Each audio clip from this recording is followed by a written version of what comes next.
Hey everyone, and welcome back to the Effortless Linguistics Journey podcast. I'm Ryan. And I'm Jessica. Today, we're tackling something that can be a real challenge for English learners: memorizing. Memorizing vocabulary is a hard challenge, but it's one we can overcome. So, Ryan, let's start with the basics. What's the biggest mistake people make when trying to learn new words? I think the biggest mistake is memorizing words in isolation. It's like trying to remember a person's name without ever seeing their face or knowing anything about them. It just doesn't work very well. So, what's the alternative? Contextual learning is key. Instead of just learning a word and its definition, learn it in a sentence. See how it's used in a real situation. Think about it. When you learned your first language, you didn't memorize lists of words, right? You heard them in conversations and stories, and you figured out their meaning from the context. It's the same with English. That makes so much sense. How can our listeners put this into practice? Reading is your best friend. Read books, articles, and even news websites in English. The more you read, the more you'll see words used in different ways, and the more you'll start to understand their nuances. Don't worry about understanding every single word at first. Focus on getting the general idea and try to guess the meaning of unfamiliar words from the surrounding text. Great advice. So, reading is a must. What else can people do? Repetition is essential. You've probably heard this before, but it's true. You can't just see a word once and expect to remember it forever. You need to see it again and again. But it's not just about passively reading a list. You need to use the words actively. How can people actively use new words? Write them down in your sentences. Try to use them in conversations. Even just thinking about how you would use a word can help solidify it in your memory. The more you use a word, the more natural it will become. So, practice makes perfect? Exactly. And don't forget to review. Go back and look at the words you've learned regularly. The more you review, the stronger the memory will become. Okay, so we've got contextual learning and repetition. What's next? Personalization is important. Try to connect new words to your own life. If you learn a word that relates to your hobbies or interests, you're much more likely to remember it. Make the learning process personal and meaningful. That's a great point. Find ways to make the words relevant to you. Exactly. And everyone learns differently. Experiment with different methods and see what works best for you. Some people like flashcards, while others prefer learning words in context. Find your learning style and stick with it. Speaking of flashcards, they're a pretty popular tool, right? Definitely. Flashcards can be very helpful. You can use traditional paper flashcards, or you can use digital flashcards with apps like Anki or Memrise. These apps are great because they use something called spaced repetition, which helps you review words at the optimal time. I've heard good things about those apps. What about active recall? That sounds interesting. Active recall is all about testing yourself. Don't just passively read through lists of words. Try to remember the meaning of a word without looking it up. You can use flashcards for this, or you can just quiz yourself mentally. The act of trying to remember the word strengthens the memory. It's like exercising your brain muscles. Exactly. And one of the best ways to solidify your understanding is to teach someone else. If you can explain a word to someone else, you know it. That's a fantastic tip. Now, let's talk about mnemonic devices. What are those? Mnemonic devices are memory tricks. They help you remember things by creating associations. For example, you could create a mental image or a rhyme to remember a word. It's all about making the information more memorable. So it's like creating a little story around the word? Exactly. And finally, we have immersion. This is a really powerful way to learn. Surround yourself with English as much as possible. Watch English movies and TV shows, listen to English music, and try to think in English. So live and breathe English? Exactly. And the most important thing is to practice speaking. The more you speak English, the more you'll use the new words you've learned, and the better you'll remember them. Find a language partner or tutor to practice with. Don't be afraid to make mistakes. That's how we learn. Any final tips for our listeners? Just a few. Keep a vocabulary notebook. Write down new words, their definitions, and example sentences. There are also tons of great online resources you can use. And most importantly, make it fun. Learning vocabulary shouldn't be a chore. Find ways to make it enjoyable and you'll be much more likely to stick with it. Fantastic advice, Ryan. Thank you so much for sharing your expertise with us. Let's use some of these ideas. We'll talk about 5 helpful words from our chat. Good idea, Sarah. First, contextual learning. This means learning a word by seeing how it's used in a sentence, not just learning its meaning. Like run. I run every morning is different from the river runs through the valley. Run has different meanings in each sentence. Right. Next is nuance.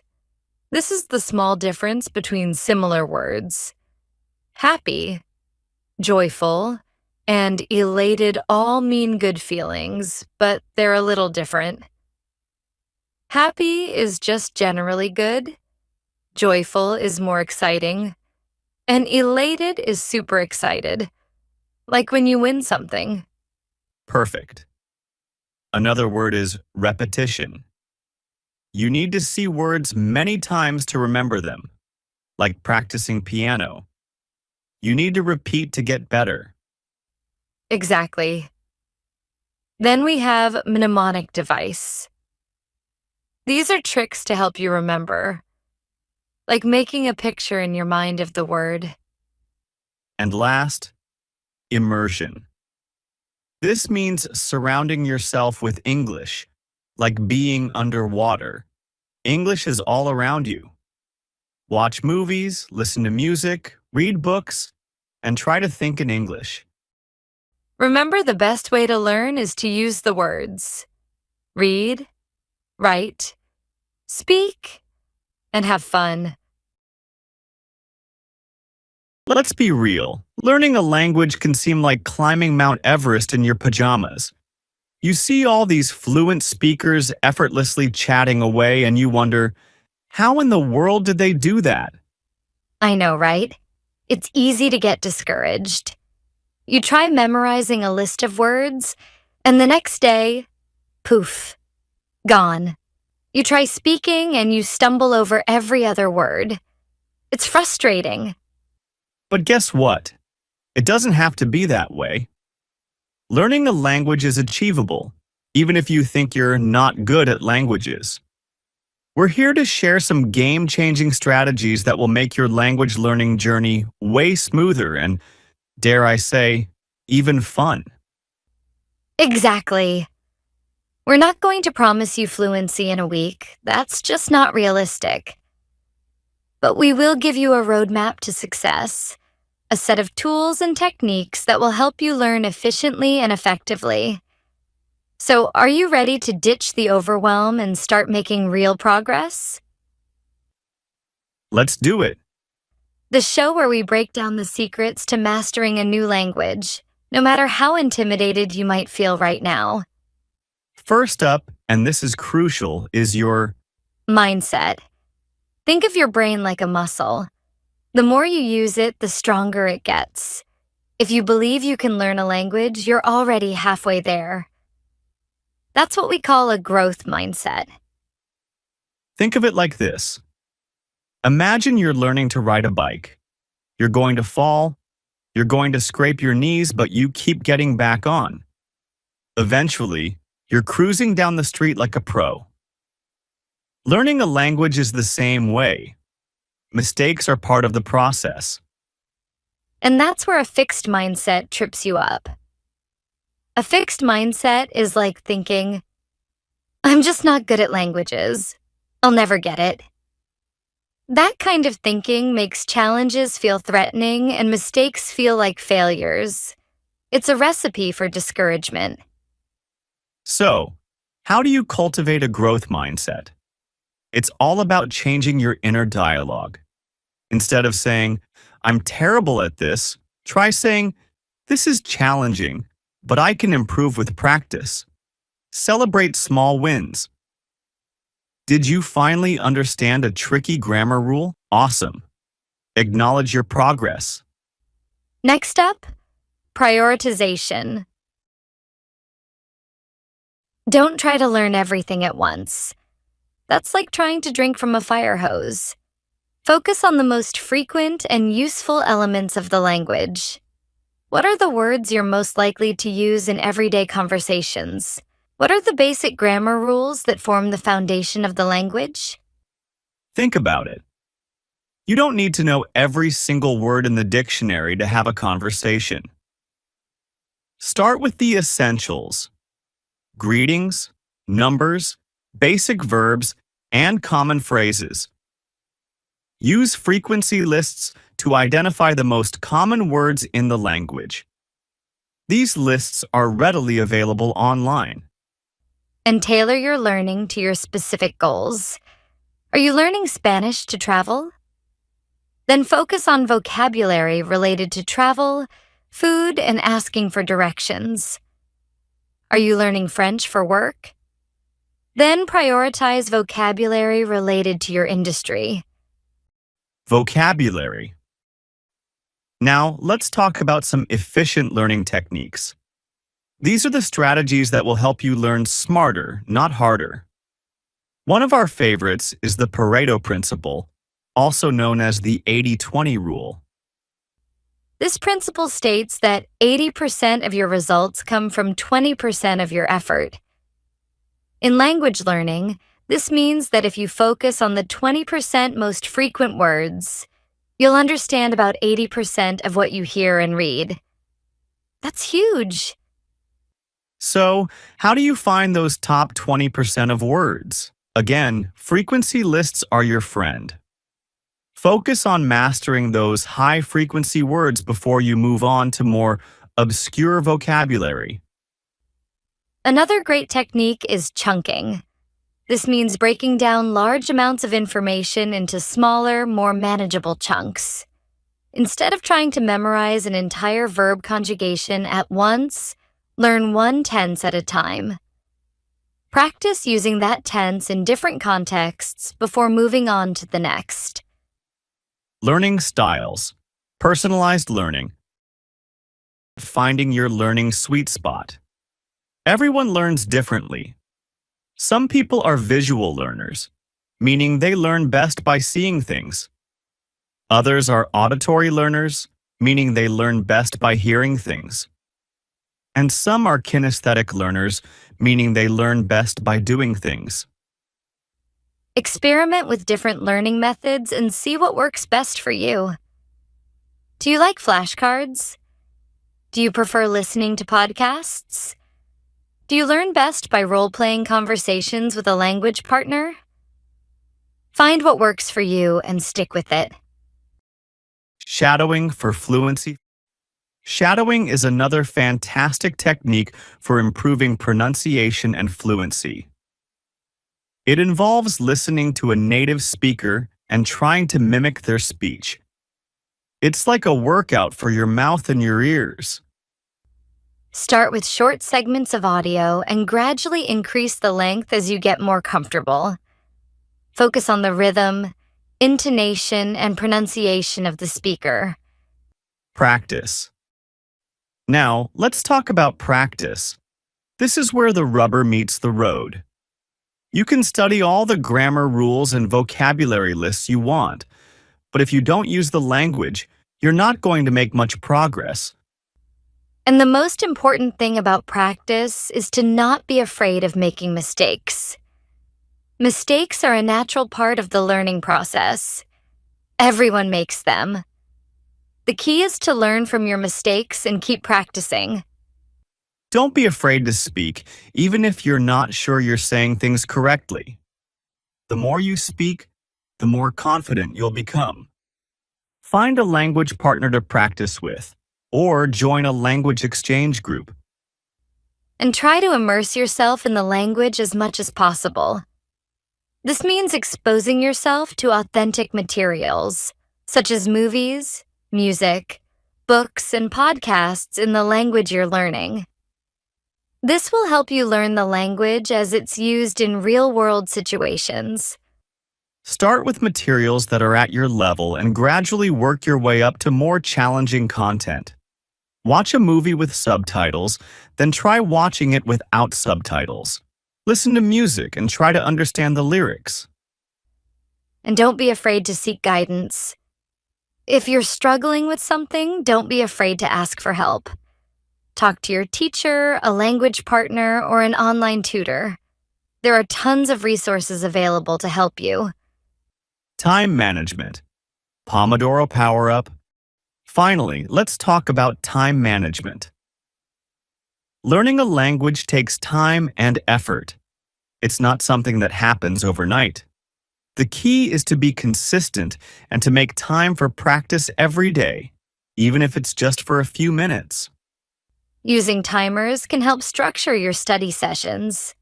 The Pomodoro technique is a great way to stay focused and productive. This involves studying for 25 minutes followed by a short break. After 4 Pomodoros, take a longer break. Setting specific goals for each study session can also be helpful. Instead of just saying, "I'm going to study Spanish today," say, "I'm going to learn 5 new verbs and practice using them in sentences." This will help you stay focused and motivated. So, to recap, mindset is key. Believe in yourself and your ability to learn. Prioritize the most important content. Use efficient learning techniques.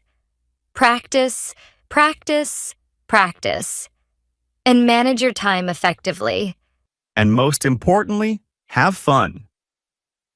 Learning a language should be an enjoyable experience. If you're not having fun, you're less likely to stick with it. So, find ways to make learning fun.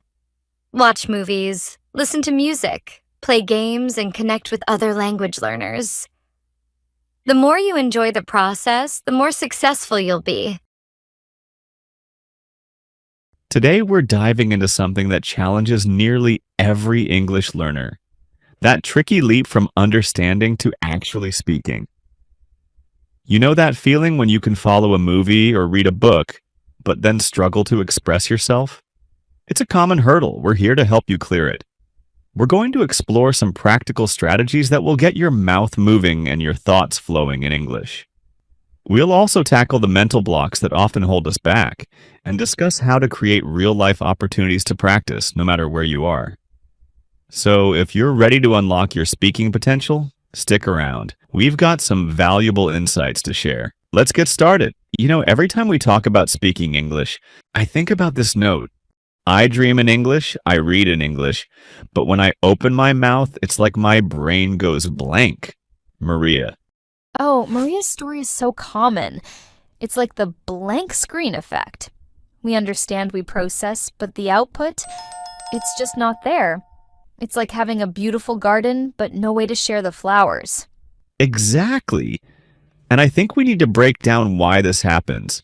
It's not just about practice, right? No, it's not. Remember the Broca's area we talked about? What part of the brain is responsible for speech production? It needs specific training. It's like a muscle. You can watch someone lift weights, but your muscles won't get stronger unless you lift. So just understanding English doesn't build that Broca's area muscle? Not enough. It needs to be activated by actually speaking. And that's where the fear comes in. We're afraid of activating it wrong, afraid of the mental gym being too hard.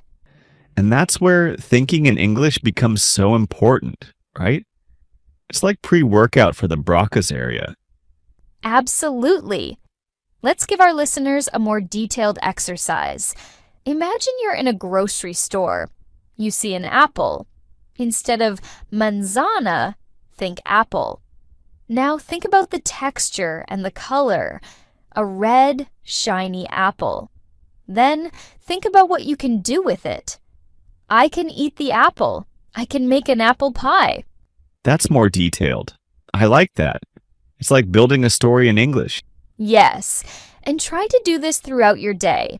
When you're brushing your teeth, think, I am brushing my teeth. The toothpaste is minty. When you're walking, think, the sun is shining. The birds are singing. It's like narrating your life in English. Exactly. And to boost this, let's talk about immersion on a deeper level. It's not just about listening to music. Try active listening. Choose a song, print out the lyrics, and sing along. Try to understand the meaning of the words. Like karaoke, but for learning. Yes. And for movies, don't just watch. Pause, repeat a line, and try to understand the character's emotions. Why did they say that? What does it mean? That's a good point. It's not just about hearing the words, but understanding the context. And for reading, don't just read passively. Try reading aloud. Even if it feels silly, it helps you connect the written word with the spoken word. And find books that are interesting to you. If you love cooking, read cookbooks in English. If you love history, read historical books in English. That makes reading more engaging. And what about the fear of mistakes? I think we need to drive home the idea that mistakes are okay. Absolutely. Let's talk about a specific example. Imagine you're in a restaurant and you want to order water. You say, I want a waters. It's a small mistake, but it's a chance to learn that water is uncountable. So instead of feeling embarrassed, you think, uncountable nouns. I need to review that. And remember, native speakers make mistakes too. Language is fluid. It's always evolving. That's reassuring.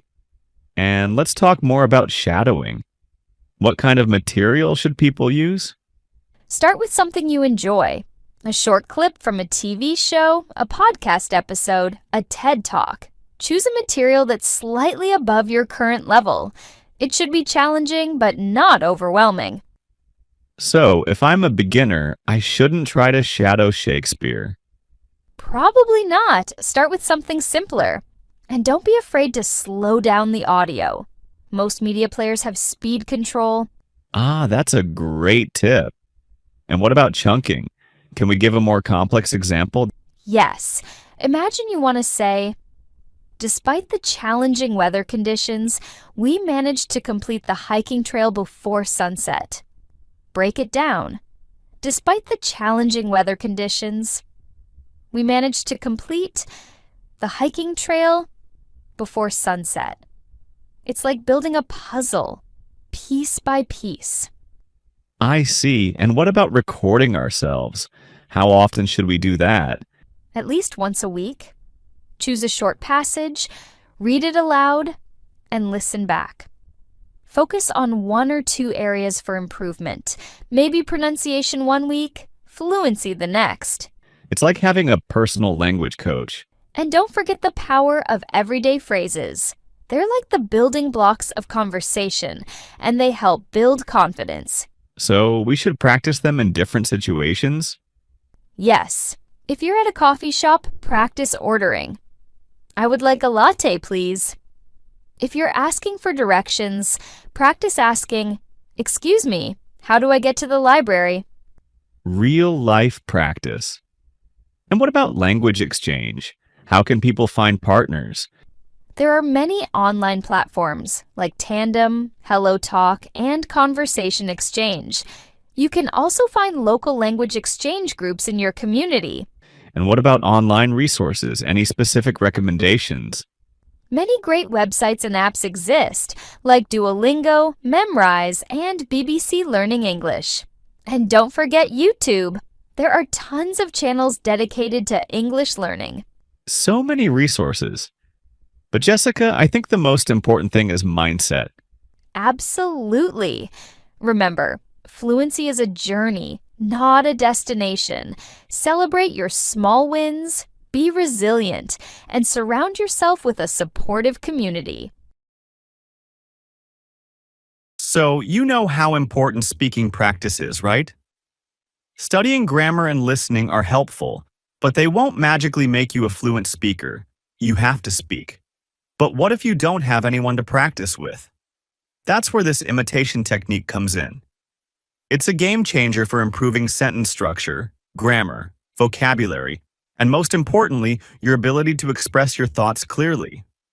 We're going to explore something a little more advanced. It's all about imitation, not just repeating words.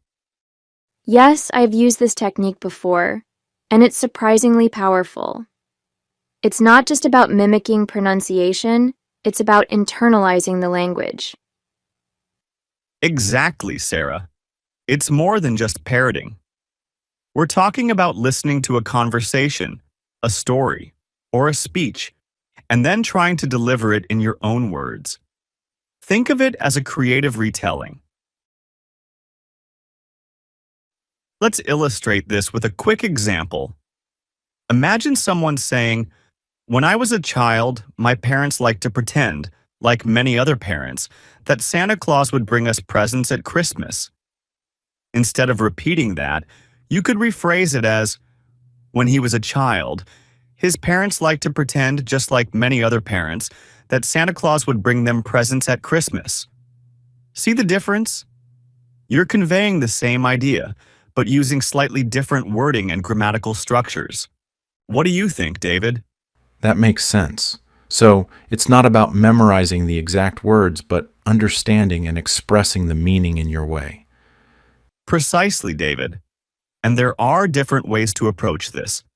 You can imitate small chunks of speech, like phrases or short sentences. Or you can wait until the speaker completes a whole thought or idea before you try to rephrase it. You can even listen to an entire speech and then try to deliver it yourself. I recommend combining all these approaches. I call it easy to hard imitation. It's based on progressive training. You start with the easy stuff, imitating short phrases, and gradually increase the difficulty. Start with small phrases, then move on to longer sentences, then groups of sentences, and finally, the whole speech. I like that idea of building up gradually. It makes the whole process less daunting. Absolutely. And the benefits are huge. You're listening to and imitating correct English, which helps you form sentences properly. You learn idioms, expressions, and everyday speaking patterns. And you even learn grammar without even realizing it. That's fascinating. So, it's like how babies learn their first language. Exactly. It's implicit learning. You're not consciously thinking about grammar rules. You're focused on communicating, understanding, and expressing ideas. You're still learning grammar, but it's happening subconsciously. It's a much more natural way to learn. Understanding native English speakers. It's not just about hearing the words, it's about truly grasping the nuances of spoken English. Exactly, Ryan. It's a common frustration. You diligently study grammar and vocabulary, and then, bam! Real-life conversations throw you for a loop. It's like you've learned a code, but the speakers are using a completely different cipher. Well, non nobis solum nati sumus, I suppose. No, you're gonna break his arm or you're gonna bash him in the balls. where did all the clear textbook English go? That's the core of the issue. There's a stark contrast between classroom English and the English spoken in everyday situations, and we need to bridge that gap. So, let's break down why this is so challenging. First, the sheer diversity of English. Think about it. American, British, Australian, and within those countless regional accents. Some are so distinct that even native speakers have trouble. And it's not just accents, it's also the divide between formal and informal speech. Informal English is a treasure trove of slang, idioms, and expressions that might be completely foreign to learners. I just want to catch this guy before he kills another one of my girls. I'm going to tell you something confidentially, which won't be mentioned again. So, how do we navigate this linguistic labyrinth? The key is to shift from passive listening to active, deliberate practice. It's not enough to have English playing in the background. You need to engage with the audio actively. Exactly. And one of the most practical things you can do is adjust the playback speed. Most platforms like YouTube have speed controls. Slow it down.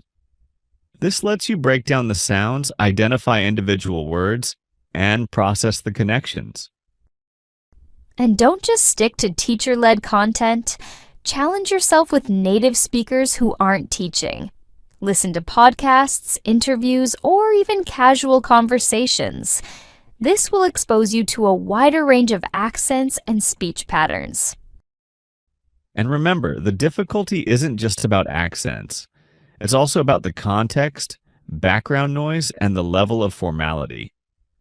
Informal conversations are often the most challenging, as they're filled with slang and colloquialisms.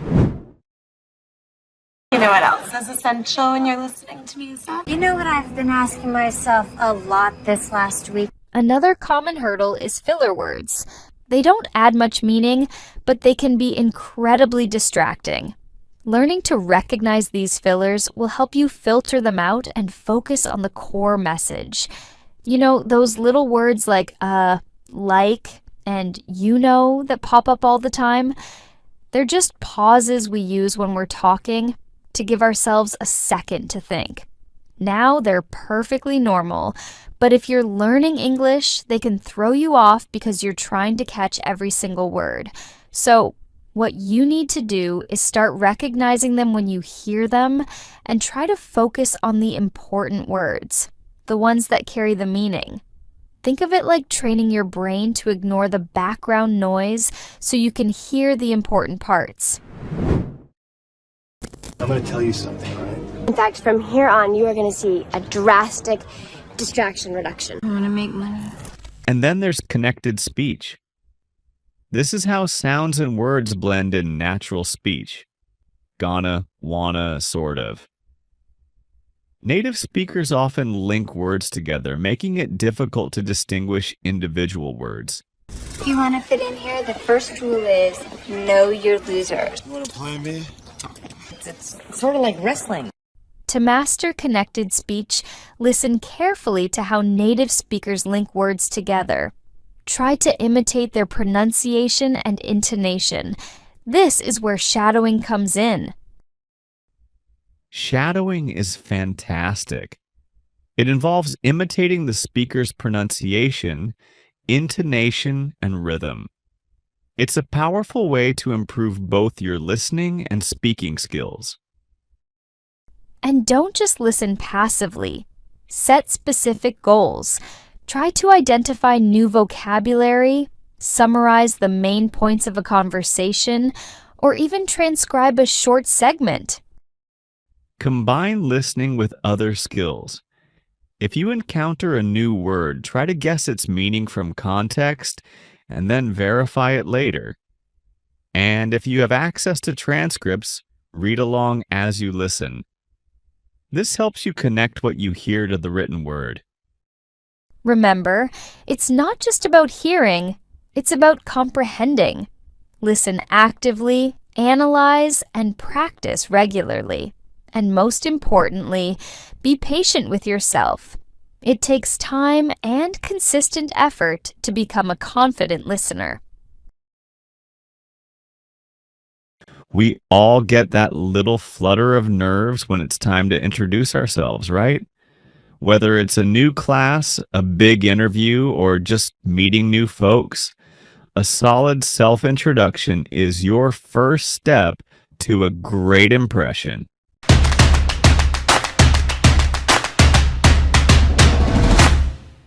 Hi, everyone. I'm Jessica. And I'm Ryan.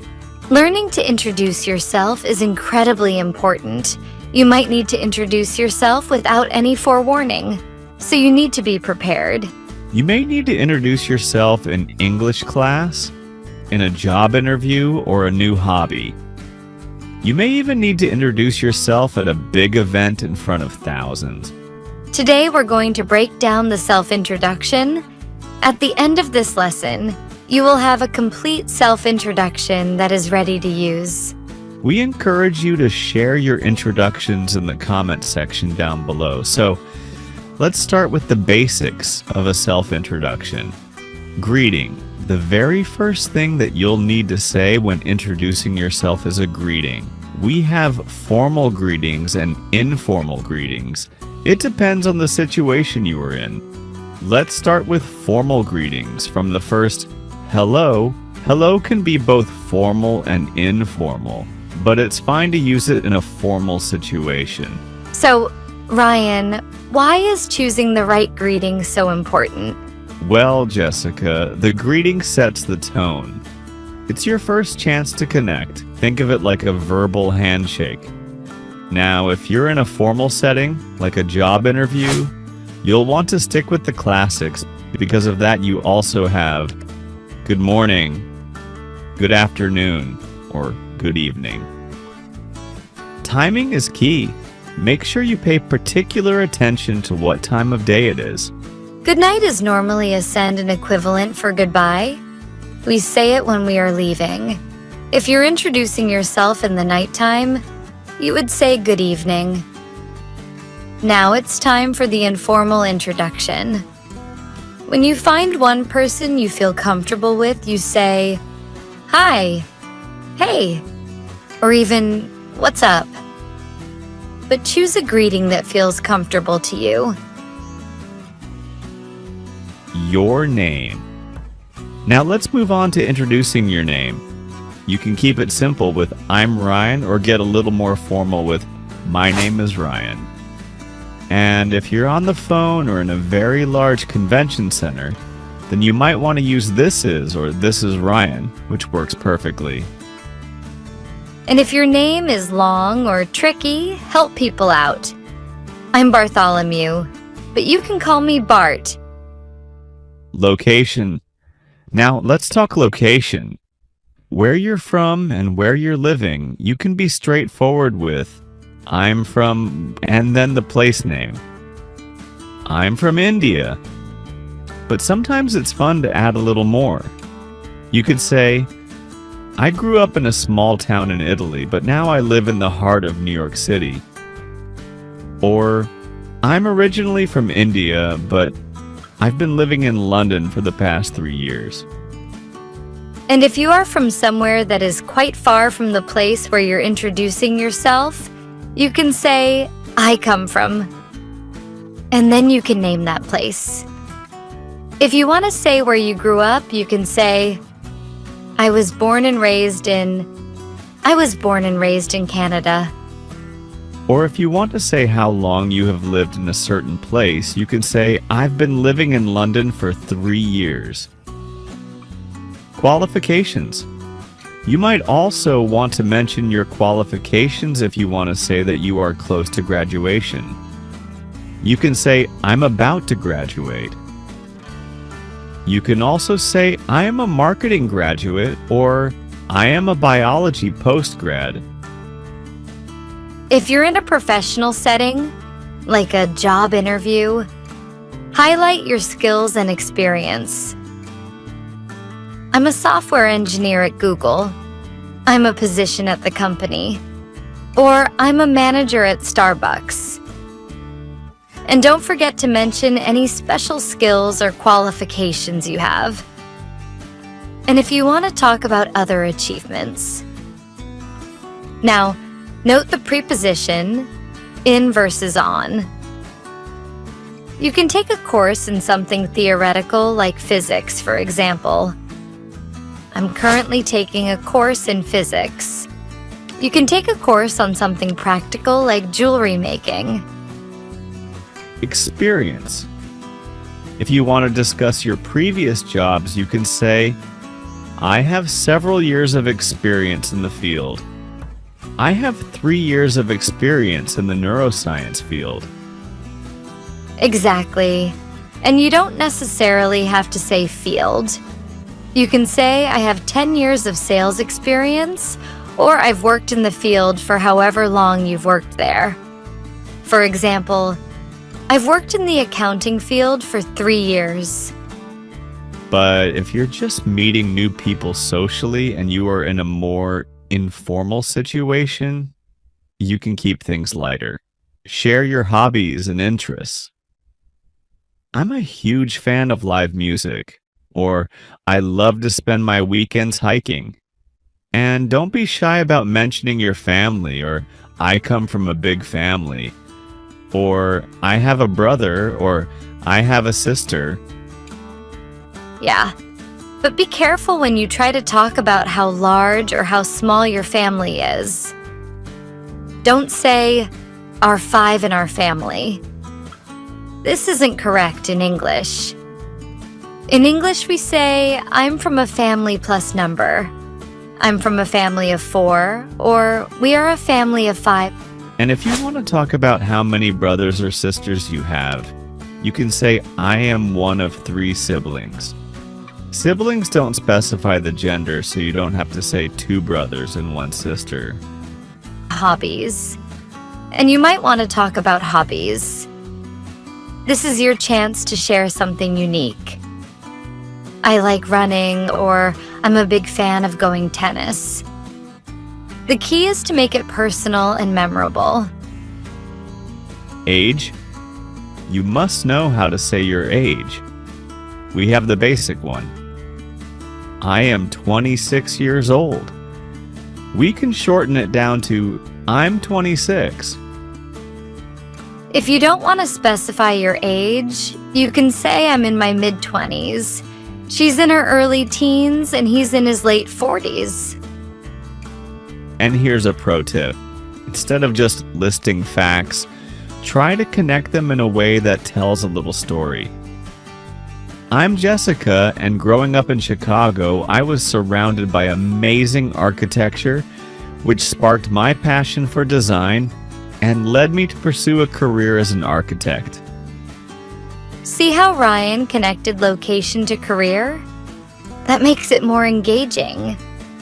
Now, before you go out and introduce yourself, remember to practice. The more comfortable you are, the more confident you'll sound.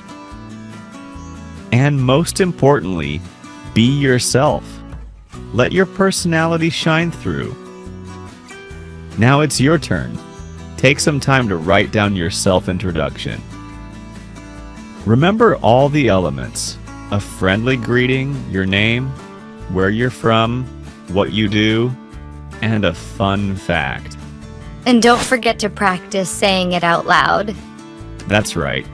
Now go out there and introduce yourself with confidence and authenticity. All right, let's review 5 important words from today's podcast. Sarah, your turn to introduce the first one. Okay, first word, internalizing. I'm guessing it means like making something a part of you, like a feeling or an idea becoming deeply ingrained. Close.